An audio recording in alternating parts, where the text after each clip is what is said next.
It's time to begin, but only if all conditions are met. What does that mean? I don't know. You know, started off as kind of an influence and a throwback to films like Invasion of the Body Snatchers and The Thing. And so I wrote out a rough treatment and then ended up showing it to Jason and later on to Sergio. They helped me to really flesh it out and to expand it into a very cohesive, wonderfully written little short film. Back then it was called Taken Over was the original title. And of course I had Chris Patterson on board. He was, of course, the DP from Crazy Joe. And all the money pretty much that we made in the Indiegogo campaign went to him and all of his equipment and his rentals and food.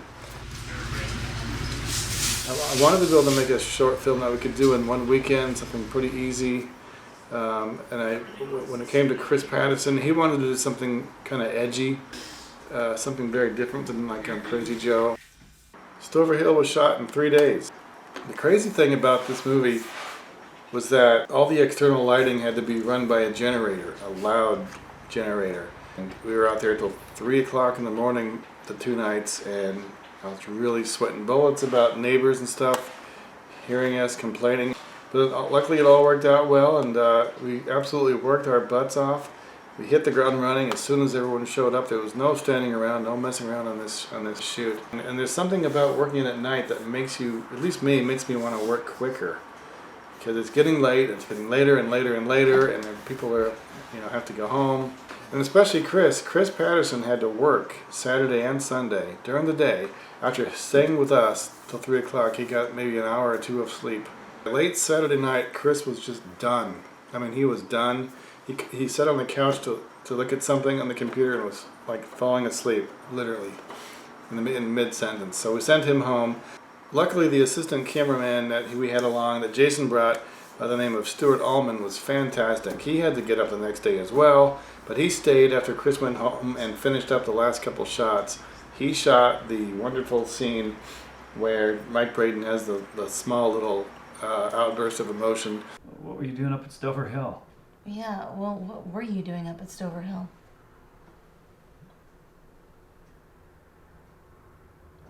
Nothing. 3, 2, 1, lights.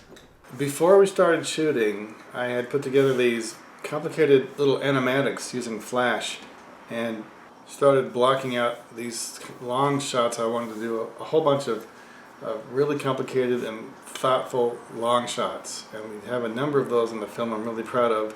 Traditionally I've been much more about cutting, and especially with dinner conversations I've always been about cutting to each people's face.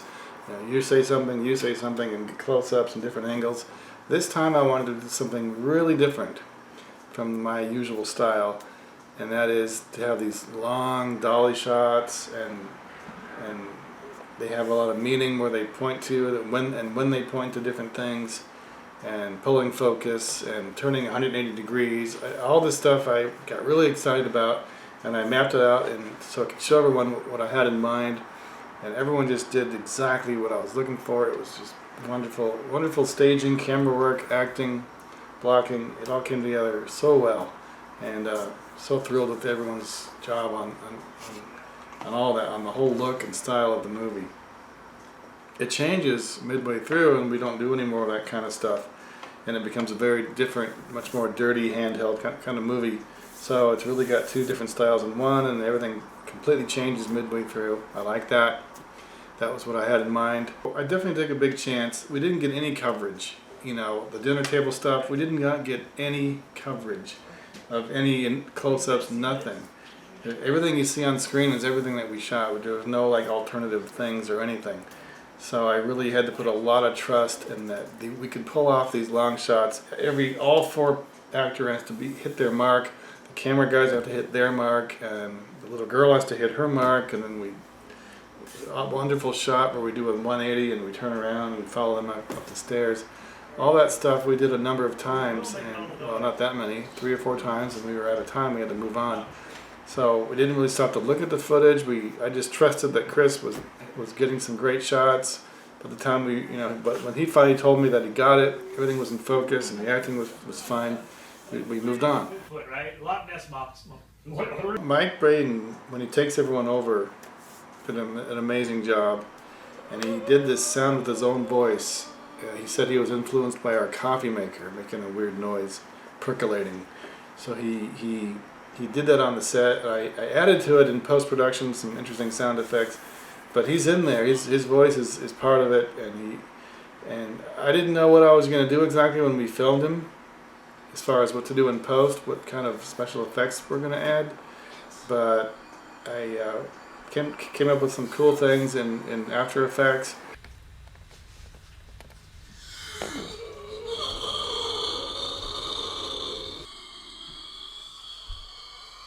I think it came out pretty good, but I had a lot of fun experimenting with it and seeing what I could come up with. And lo and behold, we got nominated this year at the Film Awards for Best Visual Effects.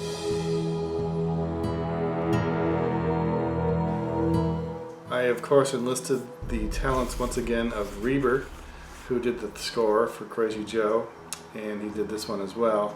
He came up with some fantastic music, and I just love his score for this film. It's so above anything I could have dreamed up, or I never would have thought that with our very low budget we could get such great talent, such great music, have it sound so good and powerful and full. And he got nominated for Best Score at the Film Awards. I am so blessed with the people that came out to give up their time to work till 3 o'clock in the morning, 4 o'clock in the morning, big truckload of equipment all over the house, and it was just a wonderful time. Even though we worked very fast, worked our butt off. It was hot. It was, I think, August 2014, very warm night. The other thing that was really stupid, in a way, was that we had to wait till 9 o'clock for it to be dark enough in the house to shoot. If we had done this film in December or January, when it's dark at 5:30 o'clock, we would have gotten so much more done. Probably would have gotten more coverage, more alternatives. You know, there's a number of little things I wish we could have done better.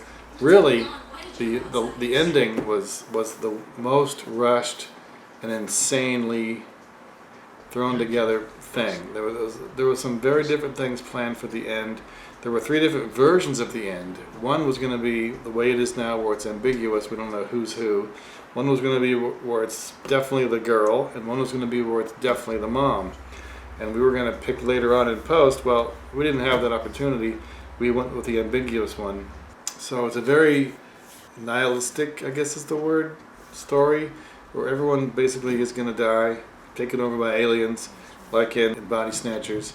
And it was also influenced a lot by the ending of The Thing, the Carpenter version, where we don't know for sure if they're both human or not. Well, in our version, we know one of them is human and one of them isn't, but I love that we don't get to find out which one is which.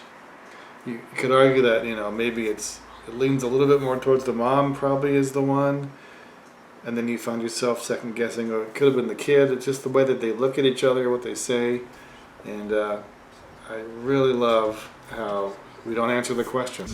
So let's mark them here. See, everybody's standing here. Let's mark this. In November of 2014, Stover Hill was screened at the 2014 San Diego Fall Film Festival, put on by the Film Consortium. And lo and behold, our category, which was horror, science fiction, and thriller, got second place award. So it was an amazing thrill, and I'm very honored that we won an award, a second place award. We're up on stage together. It was an amazing moment, and I was amazed. I wish someone had filmed it. I don't think anybody did, but when I heard our name, Stover Hill, as the second place winner, I honestly didn't know if I could believe my ears. I didn't trust my ears. I started walking up to the front, and I'm still kind of thinking, did I really hear our movie winning? And it wasn't until I could see the plaque that Jody Silly was holding that had our name, Stover Hill, second place jury award, and I realized, yeah, we actually won this award. And I want to continue to do this. You know, I want to do a feature. I wouldn't be opposed to trying Stover Hill as a feature, but I'd like to continue to do some shorts and keep going with this, win some more awards, and see if that can help propel us into the next realm of filmmaking, which will be doing a big feature. Big parties, you know, sound, lights of used cars, dead bodies. Ooh, God, Jimmy.